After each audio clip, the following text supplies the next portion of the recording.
পলাশ, পলাশ যেও না, পলাশ দাঁড়াও।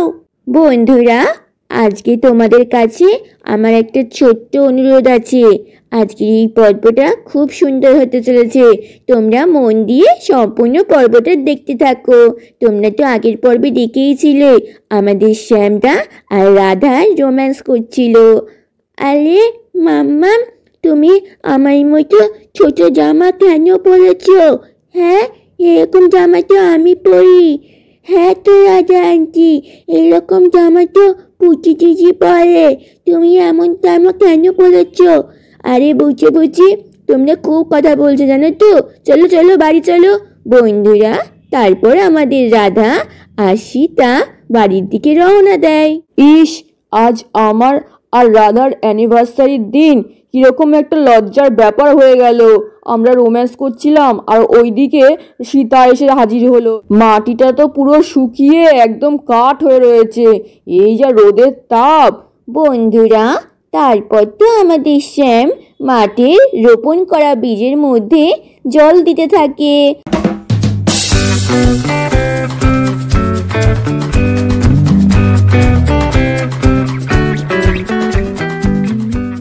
জানিস বুঝু ভাই, আমি না কিছুতেই বুঝতে পারছি না কেন রে মাম্মা আমার মধ্যে জামা পরেছে। মাম্মামের তো অনেক ছালি আছে, ছালিগুলো কি তাহলে আমার মাম্মামের পছন্দ না? হ্যাঁ গো পুচি দিদি, মনে হয় রাজা আন্টির ওই ছালিগুলো আর ভালো লাগে না।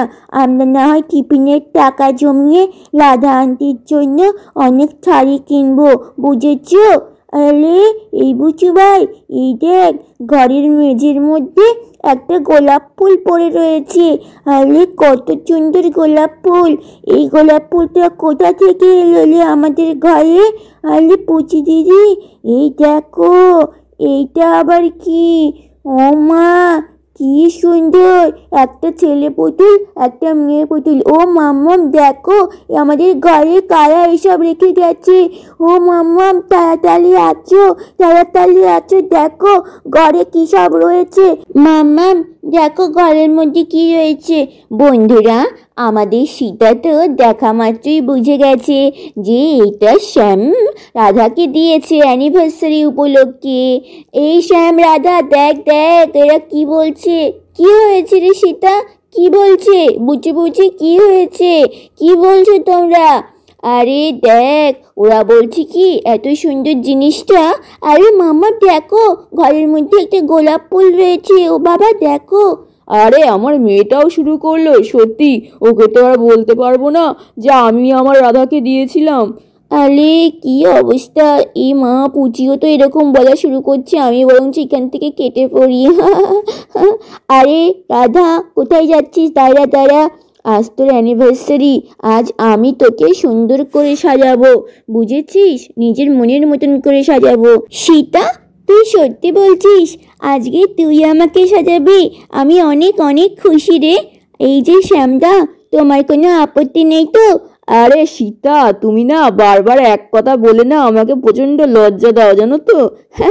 শ্যামদা, কিছু মনে করো না, আমি তোমার সাথে মজা করছিলাম। নে রাধা, দেখ তোর জন্য আমি এই লাল শাড়িটা কিনেছি।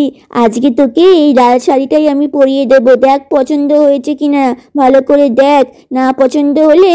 আরে সীতা, তুই এই শাড়িটা কিনেছিস? হ্যাঁ, আমি আর বুচুর বাবা মিলে এই শাড়িটা কিনেছি। শ্যামদা, তুমি ঘর থেকে এখন একটু যাও, রাধাকে শাড়ি পরাবো। হ্যাঁ হ্যাঁ, আরে আর কতক্ষণ যে বসে থাকবো। সত্যি সীতা রেডি করলে রাধাকে, সময় যে কিভাবে পার হয়ে যায় টেরও পাওয়া যায় না। তার উপর আজকে এই রোদ। এই সীতা, তুই আমাকে এটা কি ব্লাউজ পরালি? ব্লাউজের তো হাতাই নেই। আরে রাধা, এখন হচ্ছে মডার্ন যুগ, তাই একটু স্টাইলিশ জামা কাপড় পরাইলাম আজকে তোকে, কারণ আজ তোর অ্যানিভার্সারি। আর যা বলবো তুই তাই শুনবি, বুঝেছিস? খুব সুন্দর লাগছে তোকে। বন্ধুরা, তারপর তো আমাদের সীতা রাধাকে একটু একটু করে কানের হার সমস্ত কিছুটা পরিয়ে দিতে থাকে। রাধা, তোর চুলটা না আমি পরে বাঁধবো, আগে চন্দন দিয়ে তোকে সাজিয়ে দিই। আচ্ছা ঠিক আছে সীতা, তুই আমায় যেমন সাজাবি তেমনই। ও রাধা আন্টি, আমরা চাচবো না। ও রাধা আন্টি, বুঝছো না, তুমি পরে সেজো, ঠিক আছে? এখন আমাকে তোমার মাম্মাম সাজিয়ে দিচ্ছে। আরে বন্ধুরা দেখো কত সুন্দর লাগছে। মাম্মা তোমাকে তো খুব সুন্দর লাগছে, খুব সুন্দর। আরে আমি তো চোখ চালাতে পারছি না। কিন্তু চিতা আন্টি তুমি আমার মাম্মামকে বউ কেন সাজালা? আমার মাম্মামের তো বাবার সাথে বিয়ে হয়ে গেছে। হ্যাঁ তো, রাধা আন্টির তো ছম কাকুর সঙ্গে বিয়ে হয়ে গেছে, এখন কেন বউ সাজালা মাম্মা? আরে এই যে শ্যামদা, বুচির বাবা, তোমরা সব চলে এসছো, একটু পরে কেকটা। আরে কেক এনেতে বলছিস তুই? কি রে ভাই, তুই কেক অর্ডার দিয়েছিস? হ্যাঁ, তা দেবো না? আজকে আমার একমাত্র দাদার অ্যানিভার্সারি বলে কথা। কেক তো তোরা কাটবি, কিন্তু তার আগে এখন তোদের বিয়ে হবে। আরে কি বলছিস, আবার এখন আমাদের বিয়ে দিবি তুই? আরে সত্যি সীতা আর কৃষ্ণা, তোমরা না সত্যি। আরে একটু তো আনন্দ করতেই হবে রে রাধা। তার উপর মিষ্টি আসবে, ও বলেছে সব ছবি তুলে রাখতে। বুচুর বাবা তুমি ভালো করে ছবি তোলো, ঠিক আছে? যেন একটু কিছু না হয়। শ্যামদা এই নাও ঠাকুরের সিঁদুর, এক্ষুনি তুমি রাধার কপালে এই সিঁদুরটা পরিয়ে দাও। হ্যাঁ হ্যাঁ, আমি পরিয়ে দিচ্ছি। এই সিঁদুর তো শুধু চিহ্ন মাত্র, রাধা তো আমার 7 জন্মের সঙ্গী। বন্ধুরা তারপর তো আমাদের শ্যাম সিঁদুরটা ভালো করে হাতে লাগিয়ে নেয় আর রাধার সিঁথিতে পরিয়ে দেয়।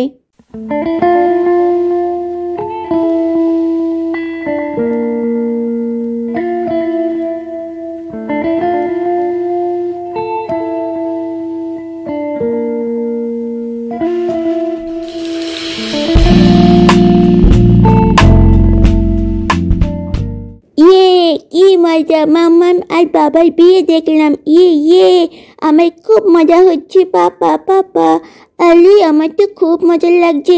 চামকাকু আর রাজা আন্টির বিয়ে দেখলাম। ইয়ে ছোট বৌদি, ছোট বৌদি। আরে আরে মিষ্টি পিসি, তুমি কান্না করছো কেন? কি হয়েছে মিষ্টি? কি হয়েছে? আরে কি হয়েছে রে মিষ্টি, তুই কাঁদছিস কেন? তোর বড়দাকে বল। আরে কি হয়েছে মিষ্টি তোমার? আমি বলছি আপনাদের সবাইকে মিষ্টি ম্যাডামের সাথে কি হয়েছে। আরে পলাশ, তুই এখানে? আরে পলাশ, তুমি এই সময় আমাদের বাড়িতে? হ্যাঁ, এই সময়ে আমি এখন এখানে আসতে বাধ্য হলাম। আমি আজকে যখন চাষের জমি থেকে বাড়ি ফিরছিলাম, ঠিক সেই সময় দেখলাম দুটো গুন্ডা মিষ্টি ম্যাডামের পিছু নিয়েছে আর মিষ্টি ম্যাডামের হাত ধরছিল। আর মিষ্টি ম্যাডাম ওনাদেরকে ছাড়ানোর চেষ্টা করছিল, কিন্তু ওনারা কিছুতেই ছাড়ছিল না। তারপর আমার চাষের জমির সমস্ত যন্ত্রপাতি দিয়ে ওদের সাথে লড়াই করি। তারপর ওরা আমাকে বলেছে পরে তোকে দেখে নেব। জানি না ওরা পরে আমাকে অ্যাটাক করবে কি না। তা অবশেষে মিষ্টি ম্যাডাম। আরে কি বলছো এসব? হ্যাঁ, কি বলছিস ভাই পলাশ? হ্যাঁ দাদা, পলাশ যা বলছে একদম ঠিক বলেছে। আজকে পলাশ না থাকলে আমার যে কি হতো দাদা, তোদের আমি কি বলবো। পলাশ। আরে পলাশ ভাই, তুই এত বড় একটা কাজ করেছিস, আজকে আমার বোনকে গুন্ডাদের হাত থেকে বাঁচিয়েছিস। পলাশ, তোকে অনেক অনেক ধন্যবাদ পলাশ। পলাশ তোমাকে অনেক ধন্যবাদ। হ্যাঁ পলাশ, সত্যি তুমি আজকে একটা অনেক বড় কাজ করেছো। তোমাকে অসংখ্য ধন্যবাদ পলাশ, তোমার কাছে আমরা কৃতজ্ঞ। আচ্ছা ঠিক আছে কৃষ্ণা দাদা, শ্যাম দাদা, আমি আসছি তাহলে। পলাশ, পলাশ দাঁড়াও। পলাশ, পলাশ যেও না। পলাশ দাঁড়াও, তোমার সাথে আমার একটা কথা আছে। পলাশ দাঁড়াও। তাহলে বন্ধুরা আমাদের আজকের এই পর্বটা আমরা এখানেই শেষ করছি। পরের পর্ব দেখতে এক্ষুনি চ্যানেলটাকে সাবস্ক্রাইব করে দাও।